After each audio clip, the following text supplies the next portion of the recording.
Quincy Jones over the years has developed just so many things about the industry. He has become hip to and uses it to its benefit, its maximum. I've heard some things that he's done on other recordings that just blow your mind. And if you've ever heard of a Quincy Jones record or something that was produced by Quincy Jones, you know what I mean. Mm-hmm. It's always unusual, always very clean, very professionally done. And there's always something in it that's really memorable about the recording. And so he's a person that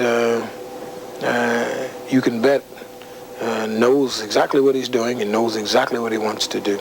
And yet you seem to be very free and relaxed in what you were doing here. I am, because when talking to Quincy, he told me, well, after feeling me out and getting to understand a little bit about my concept and knowing how loose I am about things, you know, I never get to the point where I can't be flexible about something, because rigid is like a tree, I think, you know. If you can't bend, if you can't bend when the wind blows, you break. Uh-huh. And so I think he knows that about me, and so he has arranged things, and he told me, he said, George, don't worry about a thing. That sound okay? It's going to be great. Yeah, Bill Money go up with me. It's going to be fine. It's going to be better than great.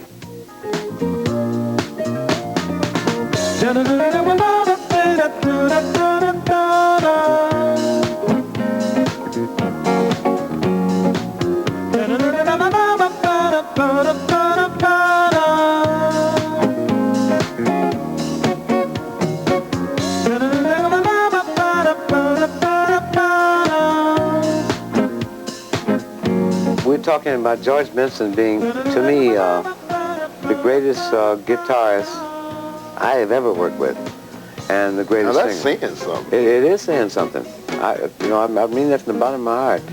He is a consummate musician.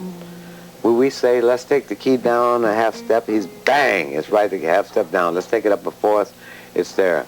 And that, in the last 5 years, is an incredible revelation for me.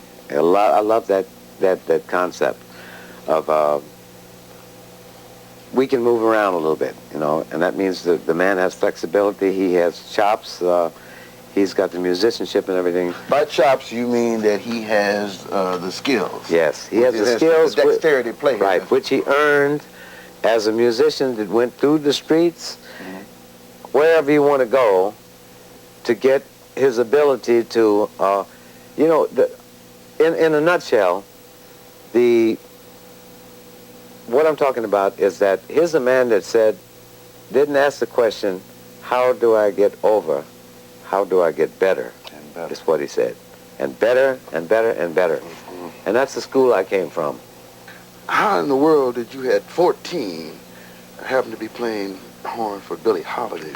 Well, there was a guy named Joseph Poe in Seattle that used to be with Wings Over Jordan. He was the choir director for Wings Over Jordan, and he had a dance band in a Navy band over there. And I was inspired by his band, so much so that he used to hire me as his babysitter, and I used to take the job as his babysitter so I could sit down and read his orchestration books and see how 4 trombones played together, how 4 trumpets played together, and how 4 trumpets and 4 trombones played together, and what made a big band work. How could 18 musicians play together simultaneously? And that band, plus a guy named Bumps Blackwell. Bumps? You know Bumps Blackwell? Right. Marvelous Bumps man. Blackwell Junior Band. And when I joined Bumps Blackwell's Junior Band, we had a little 8-piece band, we had a little 16-piece band, and when Cab Calloway came to town, we played the job with Cab Calloway. And Bobby Tucker came in town with Billie Holiday when I was 14 years old. Came in what town? In Seattle, Washington. And he came in town, and I had just learned how to read, if you want to call it that. And we played with Billie Holiday. Now, you've scored films, you've scored The Wiz, and The Heat of the Night, I'm just 33 films. And yet you still seem fresh about it. I mean, each project seems to find a fresh, vital Quincy Jones. How do you do that? How do you decide, for example, on what the theme's going to be for this album? It's very easy.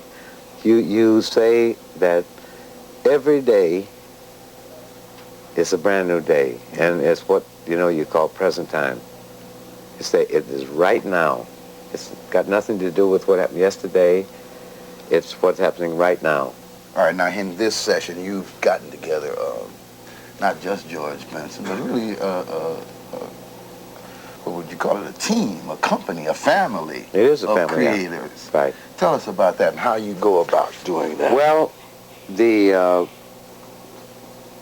when you're talking about a record, I like to relate it to the same. The analogy is it's just like a film.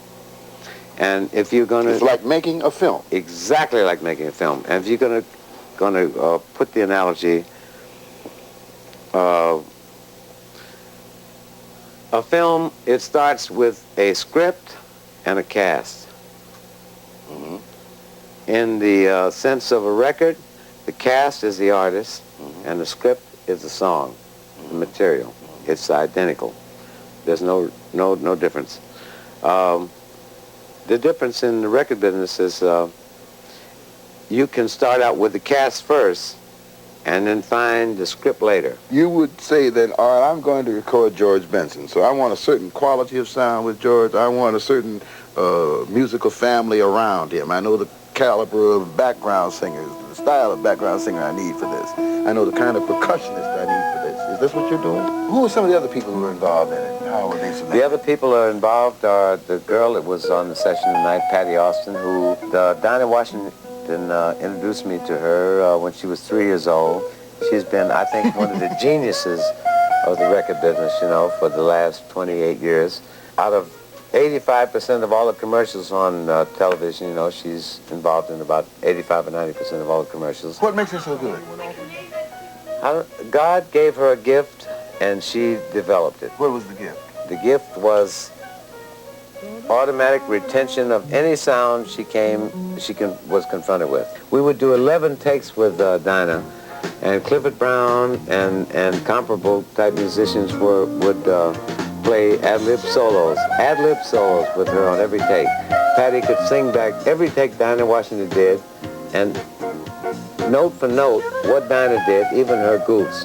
And she could also sing back all the solos that Clifford Brown played. She could sing everything back at 3 years old. Wow, what a gift. It's incredible.